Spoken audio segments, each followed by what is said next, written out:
Right. Again, in the interest of time, I think we're going to have to let you go. I will run now. Sorry. Okay, thanks very much. Okay. Right, so you've had the double act, and now we're going to do a triple act. So I'm going to kick off the PGR challenge, and then I'm going to hand over to my colleagues Ali and Dan, who are going to be your quiz masters for the second part of this section. So this time last year, you may remember I told you about the questionnaire the exit questionnaire that we'd launched in the faculty as a tool to aid in developing and improving the experience for our postgraduate research students. By the end of May this year, 46 students had completed the questionnaire, and there were some common themes beginning to emerge from the responses, and we thought it was a good idea to look at the data in more detail. Now, there's a lot here, but I'm just going to focus a little bit on certain things. So basically, candidates were asked to, or the graduates were asked to rate their level of satisfaction in various different aspects of their PGR experience, from very dissatisfied to very satisfied. And this graph shows the degree of satisfaction of the students for different aspects of the programme, shown on the left. And they're shown in the different colours. And the good news, I think, is actually that most of our students are pretty satisfied, which is excellent news for all of us. If we look at those areas of provision where 10% or more of the students are either dissatisfied or very dissatisfied, there are 5 areas, I think, where we can improve. The first is in the progress monitoring, then the support received from your supervisory team during thesis preparation, desk space, always an issue, the opportunities provided to present your research findings at seminars and conferences, which I think is surprising to me, and then the support provided by your personal tutor. So these are areas we'll be focusing on over we continue to focus on these areas. Students are also asked to provide free test comments on their experience, and again, these are usually very positive, and I've selected just a few of them here. I really like this one. It really changed my way of thinking, made me more critical, insightful to theories and clinical practice, gave me self-confidence to conduct independent research, and I developed presentation skills. Then there are others which are a little bit more critical. I think this one's very pertinent. And then there are others that are beginning to raise some concerns, particularly this one. My supervisors were intimidating and very limited in their concern for my well-being. The research culture in my department is very poor, and they continue to remain very low till supervisors make an effort to actually support students. Okay, so I'd like to focus on this one a little bit more. This editorial appeared in Nature a few weeks ago, and it was prompted by a very high-profile case of bullying and racism that occurred at the Max Planck Institute for Astrophysics. And this led them to undertake a survey, an anonymous survey of 120 researchers at the Institute, of whom just over 50% responded. And amongst them, there were 3 allegations of bullying and 2 reports of sexual harassment. And the writer of this editorial highlighted the difficulties that researchers face when they find they're experiencing bullying, and said that your friends tell you to complain, but you're afraid of repercussions and of losing the opportunity you fought so hard for. And anyway, you don't know who to trust. Interestingly, as I've shown from our data from the exit questionnaire, and that was only just representative quotes, but we're also getting feedback from our postgraduate research representatives who sit on our faculty research committee, graduate research committee, and also they have their faculty forum. And they tell us that there are students in our faculty who are experiencing bullying, but they are afraid to complain, because they're worried about the repercussions that this might have. Now, the person at the centre of this bullying controversy was someone called Guinevere Kaufman, and she actually corresponded with Nature to explain her alleged behaviour, and I think her comments are quite interesting. This is what she said about racism, but I'll just go through what she said about bullying. She said, I am of the generation that was subjected to very high pressure supervision. I realise that this has now become unacceptable. I believe I've modified my behaviour very substantially in the last 18 months since the complaints were made. And then she goes on to say, our procedures for evaluating graduate students and providing honest feedback are still not uniform in my opinion. Approaches vary greatly from keep quiet if the student is not doing well and let him or her sink in the exam or job market, to attempt to steer them towards a successful career with all your strength. I believe I fall into the latter category. Nobody I had trouble with ended up quitting astronomy. Now, I don't know about you, but some of these comments actually resonated quite a lot with me. I have colleagues, my contemporaries, who had very difficult and unhappy times as PhD students, and who, looking back on their experiences, would say that they were bullied. But they just accepted it. They got on with the work, and they didn't complain. Equally, I think that we all feel it as our responsibility as supervisors to ensure that our students do well. We want them to do well, and we want them to succeed in life. However, we may not recognise that the pressure that we're putting them under could be seen to be, it may be unacceptable, it could be seen to be harassment or bullying. We also need to recognise that not all doctoral students will be aiming to have research careers in academia. That the PhD degree provides the basis for a wide range of interesting careers. This was not an isolated case. There have been a number of examples recently, high-profile examples in the literature. For example, we've had Professor Nazneen Rehman, who will be leaving the ICR in October this year after some very serious allegations of harassment and bullying. Then we had the empathy researcher, Tanya Singer, who was accused by 8 colleagues of intimidation and bullying, one of whom said that whenever anyone had a meeting with her, there was at least an even chance that they would come out in tears. And then, just in case you think I'm focusing just on the women, there are some men. Okay, and there's this high-profile case of Indra Verma, who had to step down as the editor of PNAS after several allegations of several women came forward accusing him of sexual harassment. And with regard to sexual harassment, there was a survey carried out by the NUS not long ago among students, current and former students. I think they were mainly undergraduates. And 40% of them reported at least one experience of sexualised jokes, comments and unwanted touching from staff.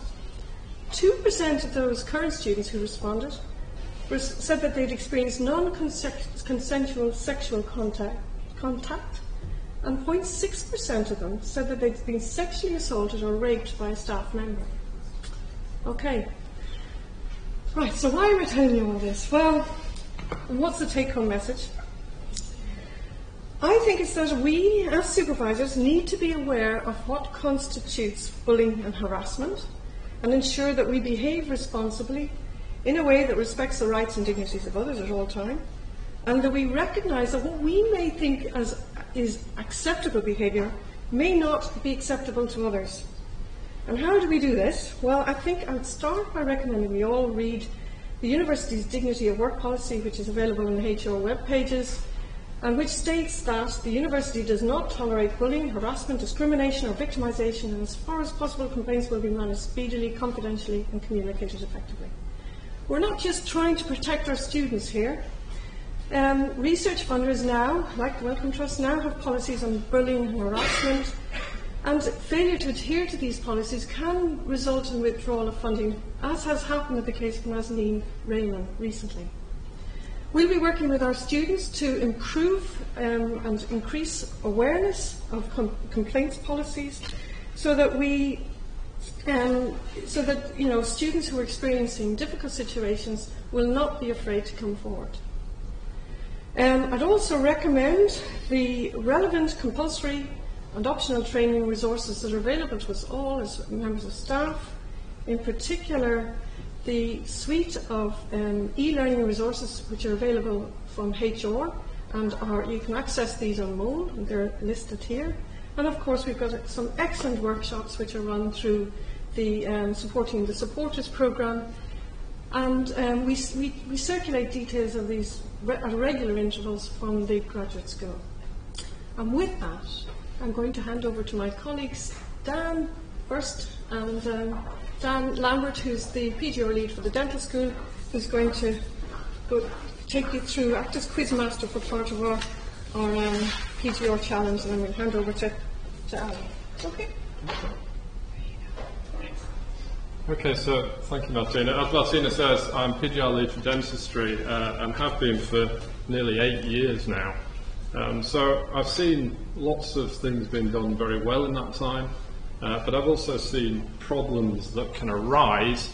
And Martina, Ali and I have put together a list of short scenarios, yes or no answers, for things that might occur in the course of a PhD, which could, rarely do, but could provide grounds for academic appeals, which obviously we want to avoid and the students obviously want to avoid as well. So these generally will fall into the categories of procedural error, misconduct on the part of an examiner, extenuating circumstances, and failure of supervision, which obviously is potentially difficult to define, but we'll run through a few cases where that might be construed to be the case. Okay, we were going to do this on the clickers, and then we were talking about put a hand up, but I don't think I particularly want to publicly shame if someone puts their hand up for the wrong one. So I think if we go through these one at a time and just have a pause to think about what you think out of these could be considered to be a procedural error. So number one, and this is one I've come across quite a lot, there's a bit of misunderstanding around the supervisor organising the viva. So the university regulations are quite clear that the supervisor should not organise the viva. The student also shouldn't organise the viva, which may occur occasionally. The internal examiner or the internal coordinator should organise the viva. Now, well, actually, I'll come back to that slightly with on one of these later points. That may not be a surprise to any of you. Experience tells me that perhaps may be a surprise to a few. The viva was organised before the thesis was submitted. So normally examiners would be appointed before the thesis is submitted, but the viva shouldn't actually be arranged until the thesis is submitted. I assume this is to avoid unnecessary stress on students with a date approaching for a viva that they therefore have to submit the thesis by and rush it through. Supervisor nominated the examiners. I guess we're going back to the first question here. That is okay. So that's not a procedural error. As I'm sure most of you are aware, that's normal practice. Nominate the examiners, yes. Organise the viva itself, no. As I say, that may come as a bit of a surprise. And then we come across some thorny ones, and we had an example of this in the dental school recently. What if the external examiner is a former member of staff? You might think that's a procedural error, but it's not, as long as it isn't within 4 years of them leaving the university. So these are sort of thorny issues we come across that it's good to be aware of if you think you're appointing a former member of staff. Another thorny one, perhaps, the internal examiner has a close personal or business relationship with the supervisor. This would be a procedural error and should be declared. The internal examiner checked the Turnitin report before the thesis is dispatched from the university, so that isn't a procedural error because that's normal practice. And the last one on here, which I added late on, is availability of the supervisory team. So the regulations state that a member of the supervisory team should be available. It's actually prior and after the viva to meet with the examiners. Now, I'm sure occasionally this could raise problems, but it's certainly one to be aware of, because I think occasionally that hasn't been the case around the faculty. Okay, so failure of supervision. I mean, obviously these things aren't necessarily black and white, but these are just give you a little bit of guidance on the sort of things that might occur. So a student justifiably claiming that a supervisor didn't provide advice on subject-specific knowledge and skills training, so not providing the training required, that could be seen as a failure of supervision. There are records of 30 supervisory meetings over the course of 3 years. This is for a full-time student. That wouldn't be seen as a failure of supervision. That would be normal good practice. As we know in reality, many of us will meet with our students more often than that, but if we have records of that sort of number of meetings, records of 10 in year 1 and then 8 over the remaining time, well, we started off well, but then the records of meetings have dropped, and that could be seen on an appeal as a failure of supervision. The supervisor didn't read or didn't provide feedback on the confirmation and review mini-thesis, which is a formal monitoring point, a formal assessment. Well, I think that could be grounds for a claim of failure of supervision. Annual progress reports. I think we've all occasionally experienced difficulties in getting everyone to sign off these reports. In this case, the first supervisor, but not the second supervisor, has completed the reports. That would be okay because you've got a report there from the primary supervisor. It is sometimes difficult to get everyone to fill in these reports within the window that we have. Okay, a few more. So the supervisor reads and provides feedback, constructive feedback, on just one draft of the thesis. Well, I don't think that could be claimed to be a failure of supervision if the supervisor's been through the whole thesis and provided feedback, even if it's just one draft. The supervisor has a planned absence of a significant period of time and doesn't make alternative supervision arrangements. I think you're probably all aware in here that that wouldn't be ideal and could be grounds for an appeal. I mean, obviously sometimes these situations can be complex, but if it's planned, then really arrangements should be possible to be put in place. Supervisor goes on annual leave when a student is approaching submission. I'm sure we've all had this. It may not be ideal, but it wouldn't be grounds for failure of supervision, because really it should have been planned for. We certainly get a lot of questions around travel to conferences and funding for travel to conferences. It is a bit of a thorny area. In this case, the supervisor has recommended the student joins a society and then suggests they attend the annual meeting, but doesn't provide funds to enable attendance. And so that's not really grounds for failure of supervision. It's been signposted and that there are other opportunities to apply for funds beyond it being the supervisor's responsibility. Supervisor has provided constructive feedback on the thesis, but hasn't corrected the use of English. I've had some interesting conversations with external examiners over the year around this issue, but it isn't our job to rewrite the thesis, but to give feedback. So that wouldn't be, however much a student might like it to be, that wouldn't be a case for failure of supervision. Okay, so a few extenuating circumstances. Now the first one perhaps looks a bit bizarre, but strangely I have actually come across this happening. Not in this university, but I'm aware of this happening. So the student is provided with details of the viva the day before and decides to go ahead.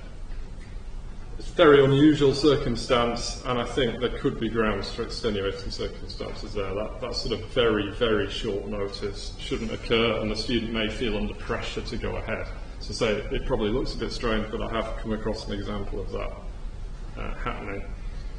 Student receives formal diagnosis of a specific learning difficulty after submission of the thesis. Again, that could, probably would be considered extenuating circumstances. The student is ill on the day of the exam but decides to go ahead. Again, depending on what the nature is, it could be considered for extenuating circumstances. And the examiners subjected the students to in-depth questioning. Dear oh dear.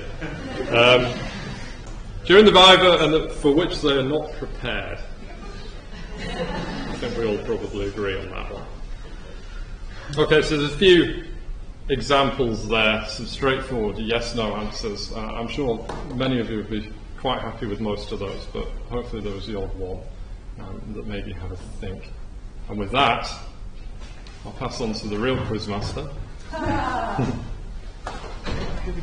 He's going to run you through a few situations arising. Thanks, Dan.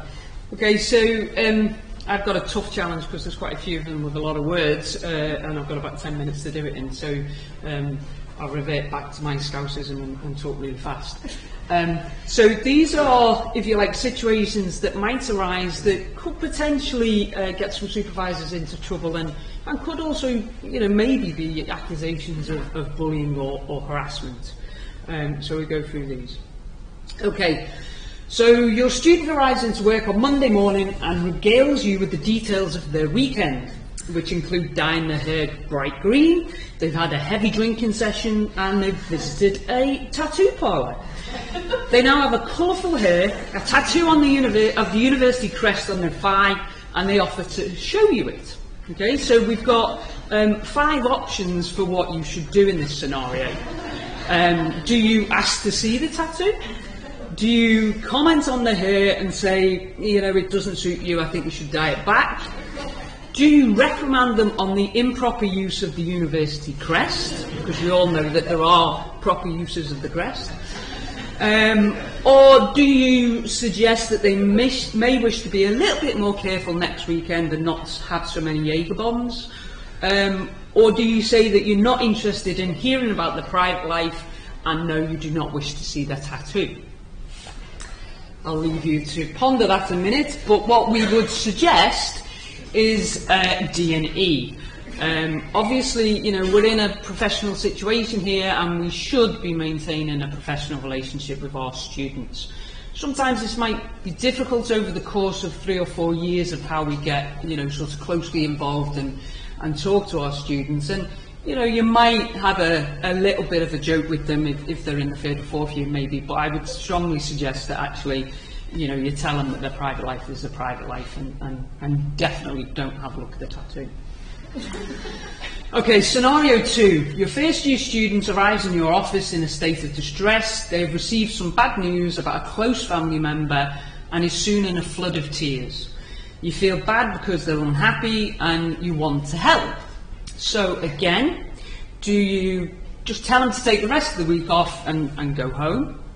Sit them down for a while, offer them a cup of tea, give them a hanky, give them some time to gather their thoughts?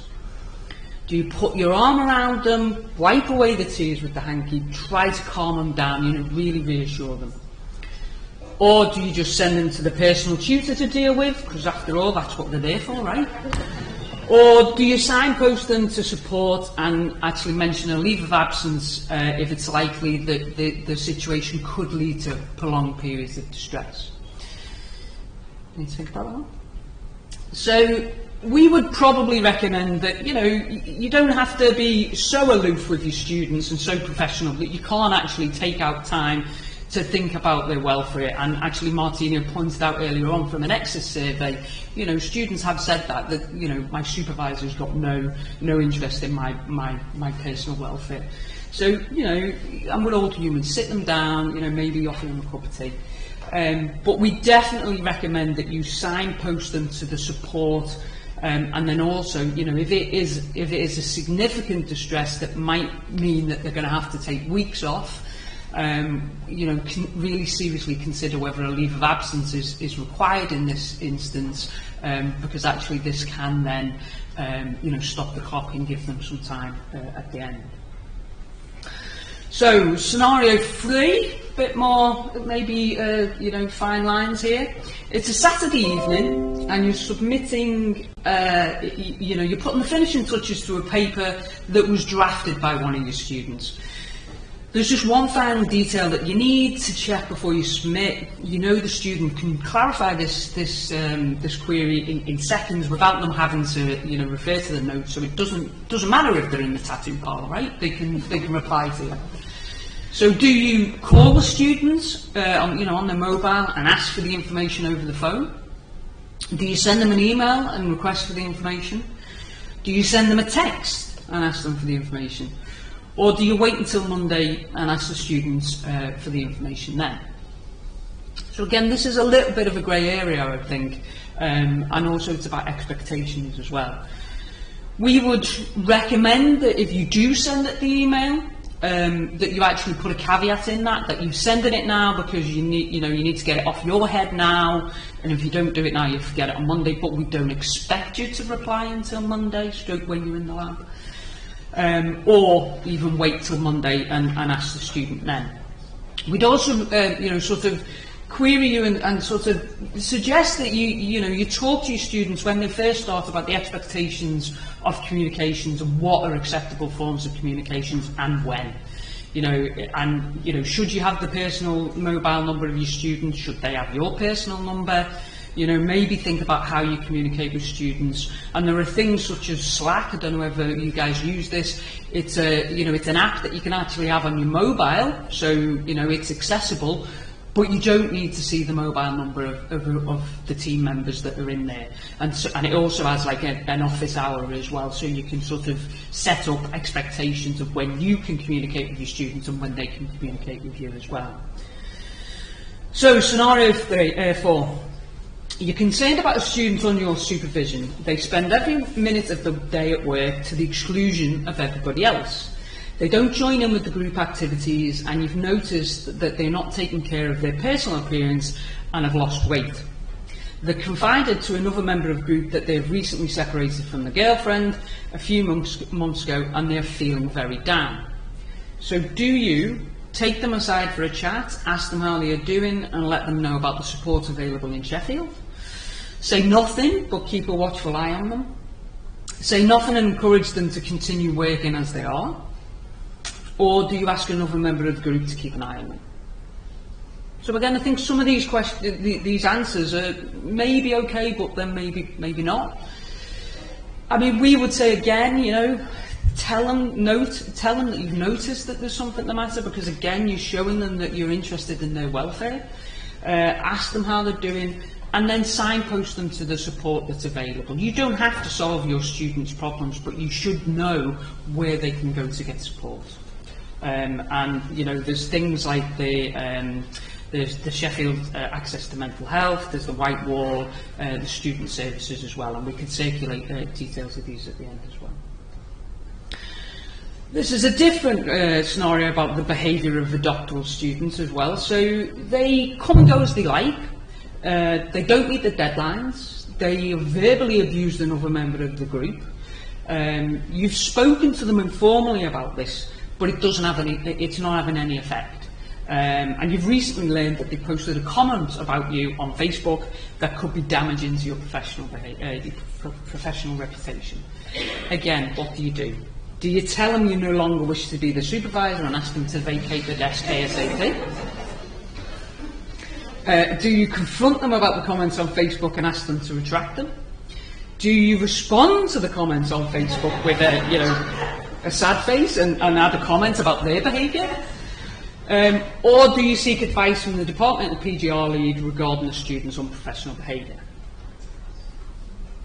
So again, we would suggest that you seek advice from the departmental PGR lead about the student's unprofessional behaviour, because this does arise, and we actually do have a policy. So the medical school, actually the faculty, now has a policy on professional behaviour, and we have a distinct pathway of how to deal with this, and we have experience of dealing with this as well. So the departmental PGR leads are the best people to go to get advice and help of how to set this in process. Okay, so the last one is, so this can apply, I guess it could apply to your students, or it could apply to a student that comes to you that's your personal tutee. So, the work is fine, but there's something that's troubling them. And as they're about to leave, they mention that the supervisor has made comments of a sexual nature to them which have made them feel uneasy. And he asks you what you should do. Okay, so this is a bit more difficult. So do you ask for further details and make some helpful suggestions and just follow up in 6 months' time? Do you speak to the supervisor concerned about their behaviour? Do you advise the student to speak to the departmental PGR lead, or do you speak directly to the departmental PGR lead? So again, these might sort of give you, you know, which ones we do. We would recommend that you tell the students, well actually what we would recommend that you do is you tell the student that you're not the mother, you're not the doctor, and you're not a priest. So you're not going to guarantee confidentiality, and you're there to help them best. And that you might end up speaking to their supervisor or a departmental lead or the relevant people to help them in this inner situation. And so we would advise both you and the students speak to the departmental PGR lead. Again, because, you know, unfortunately, we have experience of dealing with these kinds of situations, and they are the best people to deal with this. Again, as a tutor and even as a supervisor, you don't have to, on your own, deal with and solve your students' problems. Okay, there are a network of people here to support you in doing that. Okay, so maybe some of them things, as well as giving you a bit of a laugh, but light-hearted, that, you know, they are serious, and some of the ones that, you know, seem like an innocent response to some, you know, difficult situations could actually be considered to be inappropriate, could be harassment, could be bullying. Okay, so I think, you know, we all just need to think about that. And also, you know, we would recommend as well that when you start with students, or even now, you know, if you're halfway through supervising a student, that you look at the code of practice. And in there on page 25 is responsibilities of the student, and in 26 is responsibilities of the supervisor as well. And I would sit down with your students and go through them, both what your responsibilities are, what the students' responsibilities are, and come up with a set of expectations about how you have a relationship with that person. What is the contact like, different things like that. What is okay to talk about and what's not. Also, everybody in this room, actually everybody in the university, should have had to have done this compulsory, and it's at the moment the only compulsory training that supervisors have to do, is supporting our students. And everybody should do that. That's a university required mandate. Lorraine's looking a bit, really? So if you hadn't done that, you should have done that, and I know I got asked whether I'd done the compulsory training in my SRDS recently, and I have, and so that's that. But, as Lorraine said earlier on, and we've both been intimate, and I think there's going to be an increase in supervisory training that's available, and that probably will be compulsory as well over the coming years. Okay, so that's me. Well, it wasn't that bad. So there you go. Thank you very much. Well, I'd just like to say as well, is that if anybody has any sort of thoughts on the answers to that, and really disagree with any of them answers and want